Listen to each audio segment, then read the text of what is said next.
بسم اللہ الرحمن الرحیم۔ باب بنیان الکعبہ، حدیث نمبر 3830 3830۔ پڑھو بھائی، کس ساتھی نے پڑھنا ہے؟ اور صفحہ نمبر 1720 مکتبہ بشرا کا، بولو۔ بسم اللہ الرحمن الرحیم۔ اس کو آپ نے کیا پڑھا؟ وَبِهِ قَالَ حَدَّثَنَا۔ ہمارے ہاں دیار عجم میں وَبِهِ قَالَ حَدَّثَنَا بولتے ہیں۔ جب اللہ تعالیٰ اپنے رحمت سے مجھے حرمین لے گیا تو وہاں بھی کلاسیں لگتی ہیں بخاری مسلم وغیرہ کے حرم شریف میں، تو تبرک کے لیے میں وہاں بیٹھا تھا، تو وہ پڑھتے تھے طلباء وَبِهِ إِلَيْهِ قَالَ حَدَّثَنَا۔ وَبِهِ قَالَ أي وَبِالسَّنَدِ الْمُتَّصِلِ مِنِّي إلى المصنف قال حدثنا۔ لہذا اس کے لحاظ سے تو الہی آنا چاہیے کہ وہ سند متصل جو مجھ سے لے کر پڑھنے والا مثلا طالب علم پڑھ رہا ہے، یہ کہہ رہے ہیں مجھ سے سند متصل جا رہی ہے إلى المصنف امام بخاری تک۔ یہ سند متصل کرنے کے بعد قال یعنی قال الامام البخاری قال المصنف حدثنا ابو النعمان، کیونکہ اس کی سند مجھ ناکارہ سے متصل ہے، میری اگلے سے ایسے ہوتے ہوتے امام بخاری تک پہنچتی ہے، تو میں یہی مناسب سمجھوں گا کہ اب وَبِهِ قَالَ کی بجائے وَبِهِ إِلَيْهِ قَالَ بولا کریں، کیونکہ یہ زیادہ واضح ہے۔ وَبِالسَّنَدِ الْمُتَّصِلِ مِنِّي إِلَيْهِ قَالَ أي إلى المصنف، قال أي قال المصنف۔ چلیں وَبِهِ إِلَيْهِ قَالَ حَدَّثَنَا أَبُو النُّعْمَانِ قَالَ حَدَّثَنَا حَمَّادُ بْنُ زَيْدٍ عن عمرو بن دينار۔ چلیں ترجمہ کریں، حدیث ہو گئی۔ عمر بن دینار ہمیں شروع پہلے کچھ سبقوں میں تو شروع سے ترجمہ کیا کریں، ہمیں ابو النعمان نے حدیث بیان کی۔ ہمیں ابو النعمان نے حدیث بیان کی، وہ کہتے ہیں کہ ہمیں حماد بن زید نے عمر بن دینار سے روایت کر کے بیان کی اور عبید اللہ بن ابی یزید سے۔ چلیں یہ اس نے ترجمہ کیا ہے حدثنا ابو النعمان۔ جو نسخہ آپ کے پاس ہے صحیح بخاری کا بشرا والوں کا، اس میں حدثنا پورا لکھا ہوا ہے۔ عام طور پر جو قدیم کتابیں چل رہی ہیں احادیث کی، اس میں حدثنا کا مخفف لکھا ہوتا ہے، صرف ثنا سا نون لفنا، یعنی حدہ کا لفظ پیچھے نہیں ہوتا، کیونکہ یہ بار بار استعمال ہوتا ہے، اس لیے وہ حدثنا پورا لکھنے کے بجائے ثنا۔ اور یہ لفظ بھی نا کے بجائے ہوتا ہے، بتایا تھا میں نے آپ کو، کی بجائے نہیں ہوتا، کی بجائے کے بجائے کے بجائے ہوتا ہے، یہ جملہ ہے، کی بجائے کے بجائے کے بجائے ہوتا ہے، سمجھ گئے؟ لفظ کی بجائے نہیں ہوتا بلکہ اس کے بجائے کے بجائے ہوتا ہے۔ حدثنا ابو النعمان، یہ نیچے لکھا ہوا ہے ترجمہ میں، محمد بن فضل قال حدثنا حماد بن زید بن درہم، آگے عن عمرو بن دینار وعبید اللہ بن ابی یزید قال۔ دیکھیں پہلے آیا ہے حدثنا اور آگے آیا ہے عن۔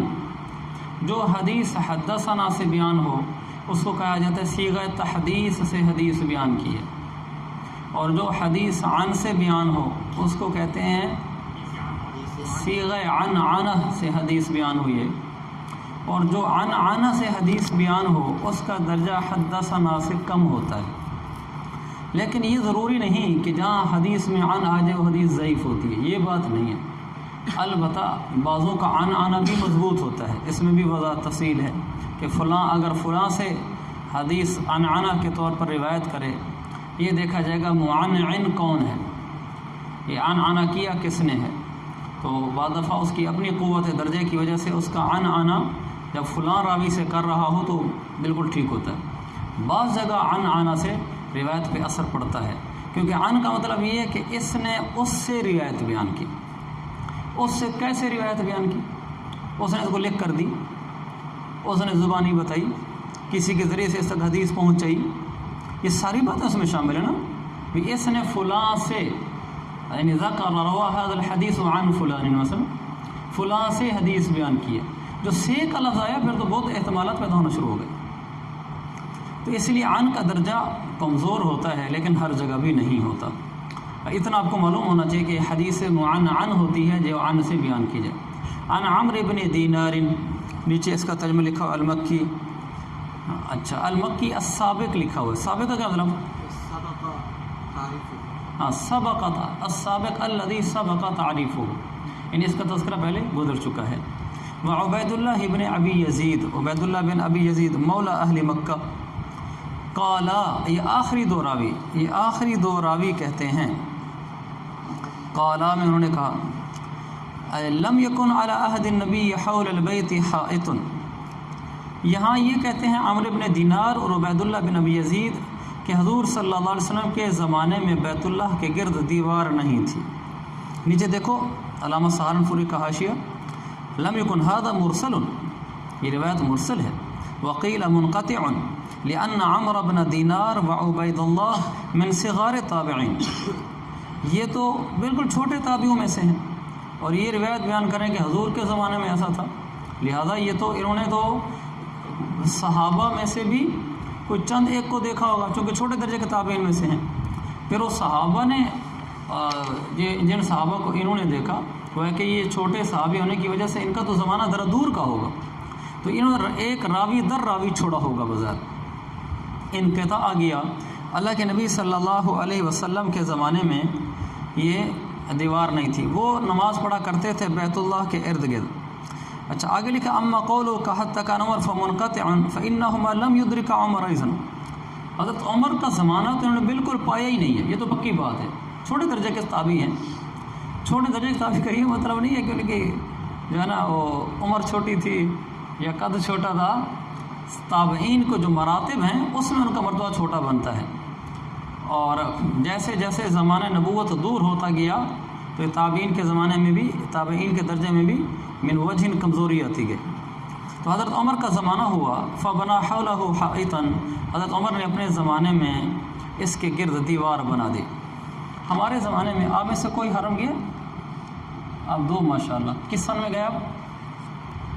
چلے باہر سبق کی بات یہ ہے حتی کان عمر فبنا حولہ حائطا، بیت اللہ کے ارد گرد کھلی جگہ ہوتی تھی، یعنی گھر ہوتے تھے چاروں طرف. لوگ گھر سے نکلتے تھے سیدھا بیت اللہ مطاف میں پہنچ جاتے تھے، آگے کوئی دیوار شوار نہیں تھی. تو حضرت عمر نے اپنے زمانے میں پھر دیوار بنائی، پھر دیوار سے گزر کے آگے جائیں گے. حضرت قال عبید اللہ، یا عبید اللہ نے کہا، اور اس عبید اللہ سے مراد وہ عبید اللہ ہے جو اوپر سند میں ہے. عبید اللہ بن ابی یزید نے کہا جدرہ قصیر، اس کی دیوار چھوٹی تھی. فبناہ ابن الزبیر، پھر عبداللہ بن زبیر نے اس کو بنایا، یعنی ای مرتفعا طویلا. عبداللہ کی بات بھی قسطلانی میں ہے اور مرتفعا طویلا بھی قسطلانی میں. یہ پوچھ رہا ہے کہ بیت اللہ کی اپنی دیوار مراد ہے یا بیت اللہ کے چاروں طرف مطاف کی چاروں طرف دیوار ہے؟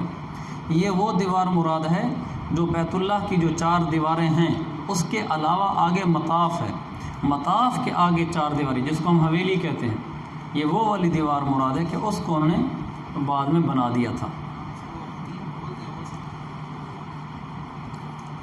چلیں یہ باب ہے باب ایام الجاہلیہ، باب 136 حدیث نمبر 38-31. حدثنا مسدد قال حدثنا یحییٰ، یہ حدیث آپ نے پڑھ دی. قال ہشام، دیکھو قال ہشام کو لکھا ہوا نون کا نام نا لمبا خط نون کا، اس کا طریقہ پورا قال ہشام، اس پوری عبارت کی جگہ نسخے میں اور عبارت ہے، اور وہ نیچے لکھی ہوئی ہے حدثنا ہشام قال، تو وہاں حدثنا کا لفظ اضافہ ہے. حدثنا ابی، ہشام بن عروہ ہیں. حدثنا ابی عن عائشہ، یا عروہ حضرت عائشہ کے بھانجے ہیں. قالت کان عاشوراء یوم تصومہ قریش فی الجاہلیہ، عاشوراء کا دن ایسا ہے کہ جس کا قریش بھی روزہ رکھتے تھے زمانہ جاہلیت میں، اور حضور صلی اللہ علیہ وسلم بھی رکھتے تھے. جب آقا علیہ السلام مدینہ طیبہ تشریف لے تو آپ نے بھی پھر عاشوراء کا روزہ رکھا اور عاشوراء کا روزہ رکھنے کا حکم بھی دیا. جب رمضان آیا تو کان من شاء صامہ و من شاء لا یصومہ، جو چاہتا پھر روزہ رکھ لیتا تھا، جو چاہتا تھا نہیں رکھتا تھا. یہاں اس حدیث کا ایام جاہلیت کے ساتھ کیا تعلق ہے یہ تو بالکل واضح ہے کہ جاہلیت کا لفظ ہی آ گیا قریش فی الجاہلیت. سب سے پہلے کہ ایام جاہلیت سے یہاں کیا مراد ہے؟